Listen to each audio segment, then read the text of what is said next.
बिजली के करतब के दूसरे भाग में हम बताने जा रहे हैं थेल्स की कहानी। थेल्स की खोज प्राचीन ग्रीस की घटना है।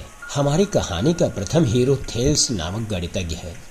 ग्रीस के माइलेटस नामक उपनिवेश में ईसा से 600 वर्ष पूर्व इसका जन्म हुआ था। इस प्रतिभावान व्यक्ति के बारे में अनेक कहानियां प्रचलित हैं। एक बार किसी मित्र ने उलाहना दिया, किसी निठल्ले के लिए दार्शनिक बन जाना तो आसान है, परंतु एक व्यवसायी बनने के लिए उद्यम और अक्लमंदी की जरूरत होती है। थेल्स ने प्रत्युत्तर दिया, एक दार्शनिक अगर चाहे तो व्यापार में सफल हो सकता है, लेकिन कोई व्यवसायी लाख कोशिश करने पर भी दार्शनिक नहीं बन सकता। और दोस्त ने चुटकी भरी, ठीक है, देखे तुम कैसे सफल व्यवसायी बन सकते हो। थेल्स ने यह चुनौती स्वीकार कर ली। फिर हुआ ऐसा कि पिछले कई वर्षों से सूखा पड़ने के कारण जैतून की फसल नष्ट हो गई। इस कारण देश भर में जैतून के तेल की भारी कमी हो गई। थेल्स ने अनुमान लगाया कि अगले वर्ष मौसम में सुधार आएगा और खेतीबाड़ी में उन्नति होगी। अपने पर भरोसा करके उसने सारे कोल्हू किराए पे ले लिए। उसकी धारणा के अनुसार इस बार खेती अच्छी हुई। थेल्स ने भारी मात्रा में सस्ते दामों पर जैतून खरीद लिया। उसका तेल निकालकर चढ़े दामों पर बेच दिया। इससे उसे बहुत फायदा हुआ। साथ ही उसने यह भी साबित कर दिया कि दार्शनिक निठल्ले नहीं होते। हर जिज्ञासा में थेल्स गहन दिलचस्पी लेता था और जो वस्तुएं उसकी उत्सुकता बढ़ाती थीं, उन पर वह नाना प्रकार के प्रयोग परीक्षण किया करता। एक दिन जाड़े की ऋतु में जब थेल्स प्रयोग में जुटा था तो उसकी नजर मेज पर पड़े राल एम्बर के एक टुकड़े पर गई। अपने कोट की बाह से उसकी गर्दन पोंछकर उसने फिर से उसे मेज पर रख दिया।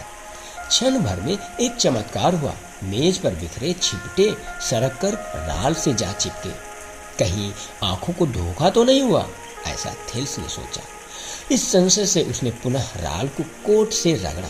ज्यों ही छिपटों के ऊपर उसे हिलाया, तुरंत वे सब खटाक से राल से चिपक गए। थेल्स ने धीरे से राल को उठाया और बारीकी से उसका निरीक्षण किया। अब थेल्स के मन में कुतूहल जागा कि क्या लकड़ी के अलावा अन्य वस्तुओं को भी राल अपनी ओर खींचता है। प्रयोगों द्वारा यह सिद्ध हुआ कि यदि राल को पहले रगड़ा जाए तो ऐसा हो सकता है। इस खोज से थेल्स को बहुत प्रोत्साहन मिला। क्रीट टापू के चरवाहे मैग्नस की कहानी उसे याद आई। इडा पहाड़ी पर भेड़ें चराते हुए मैग्नस के पांव एकाएक जमीन से चिपक गए। पांव उठाना दूभर हो गया था। क्या बात थी। मैग्नस ने गौर किया कि उसके जूते से लगे लोहे के नाल पत्थर से चिपक गए हैं। यह चुंबक की पहाड़ी थी जिसे लोड स्टोन या लोह मणि कहते हैं। इस प्रकार का पत्थर लोहे को अपनी ओर खींचता है। तुमने चुंबक जरूर देखा होगा और यह भी देखा होगा कि यह लोहे की चीजों को आकर्षित करता है। लोड स्टोन प्राकृतिक चुंबक है। विश्व में अनेक स्थानों पर यह पाया जाता है।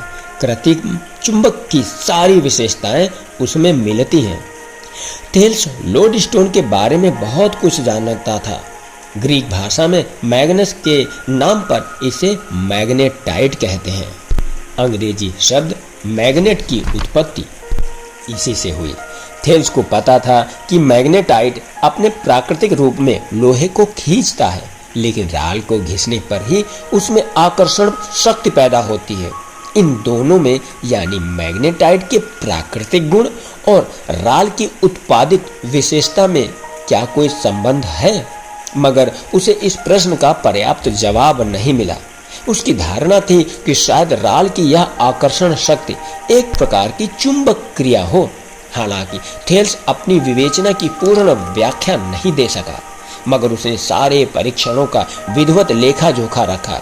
जब थेल्स ने राल की अनोखी विशेषता ढूंढी तो उसने शायद कल्पना भी न की होगी कि उसका यह आविष्कार विज्ञान के क्षेत्र में एक ऐसी घटना है जिससे बिजली की खोज की नींव पड़ी।